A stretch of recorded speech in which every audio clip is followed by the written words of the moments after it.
prepared a list of things I would like Brad Stevens to address when he next has some time. World peace. 2, the melting of the polar ice caps. 3, teleportation, right? And if he finishes all that before lunch, I suppose we can also bring him in for something light and fun, like the whole hot dog sandwich thing. Because clearly, his current job, coaching at the highest level of professional basketball, it's just too easy for him. We got to see this again last night when the Celtics team that sometimes feels like it barely has enough players left to take the court announced that Jaylen Brown's sore hamstring would keep him out of the series opener with the Sixers. Brown, you may remember, is just a little bit important to Boston. He averaged 18 points a game in the first round, and I've joked on this show, the Celtics are like that Black Knight character from the old Monty Python sketch. You know, the guy who gets his arms cut off and says he can still fight because it's just a flesh wound.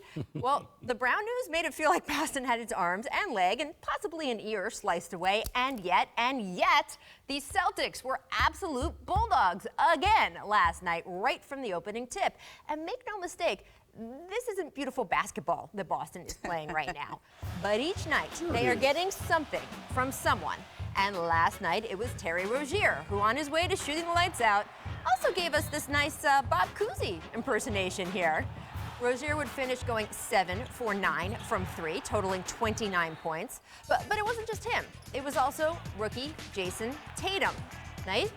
It was Al Horford, who means really reliable as rain. And Marcus Smart, and I love this from Smart. Look at the 4 Sixers surrounding him, including 7-footer Joel Embiid. And yet the 6'4" Smart still turns Marcus Morris's miss into a bucket. And look, it wasn't the Sixers' night in any way, shape, or form. Philadelphia was a putrid 5 of 26 from 3. And Embiid still got his, finishing with 31, but he never looked dominant.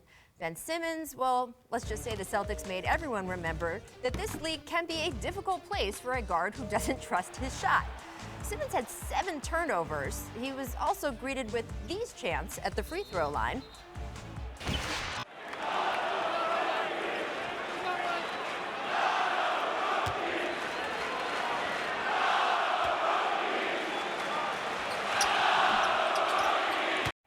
Hey, still made the shot. That is the Boston crowd yelling, "Not a rookie." And by the way, only in this weird, wild year in the NBA is that a terrible insult. But it is. And all the way in his hotel room in Houston, yes, Donovan Mitchell got the joke, tweeting this. Of course, it's not going to go like this every night. Rozier, Tatum, and Horford were the first Celtics trio to each chip in 25-plus in a regulation playoff game since Bird, McHale, and Parrish did it more than 30 years ago. So by definition, that is not sustainable. And the Sixers will not only shoot better, but defend a whole lot better in Game 2. But the Celtics do believe they can still win this series. And while going in, that sounded just about as impossible as the whole world peace thing, I wouldn't put any of it past them. Not quite yet.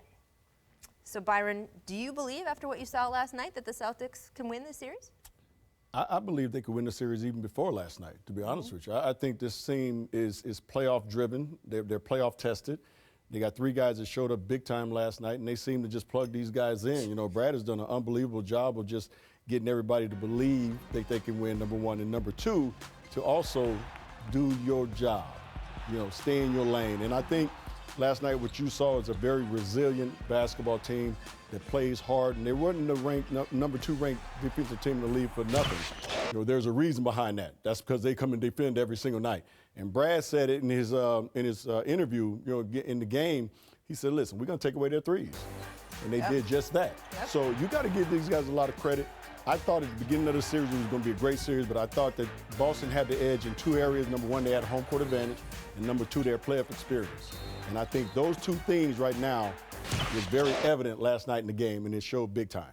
Here's what I was waiting to see all playoffs, and really all year, is which team was going to figure out defensively how to bait the Sixers into having Ben Simmons take the ball out of his hands, right? He cannot shoot the ball. He won't shoot the ball. Yeah. And somebody is going to devise a defense to stop that. And I think Boston has the athletes and the scheme to do that, coupled with the fact that the Sixers just shot horribly from the three-point line. Some of that you got to give to the Boston defense, obviously. But you know, I know all Philly had a really good defense too, and Embiid took a lot of that pressure on himself last night, saying, you know, that's partly on me because I'm the defensive lead. Look, he was fine defensively. Inside 5 feet, they could not score on him. They were 7 for 16 when he was in the game, 7 for 8 when he was not in the game. Okay, so he's still intimidating a lot of shots inside. Their defense broke down outside the paint. It's not on Joel Embiid right there. But the point is, Boston has figured out a way to bait the Sixers' weaknesses into coming out, and now it's time to adjust. And it's interesting, that is, again, coaching. And I want to ask you, Byron, because you've played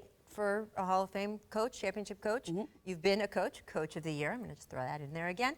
I mean, every coach in the NBA is very good. Right, I mean, we are talking about, to get one of these jobs, it's really hard. So what is it that you think sets Brad Stevens just so much more far apart, that he is able to get this out of literally any roster? Because again, I always like to give players credit. I mean, they're the one who are out there playing.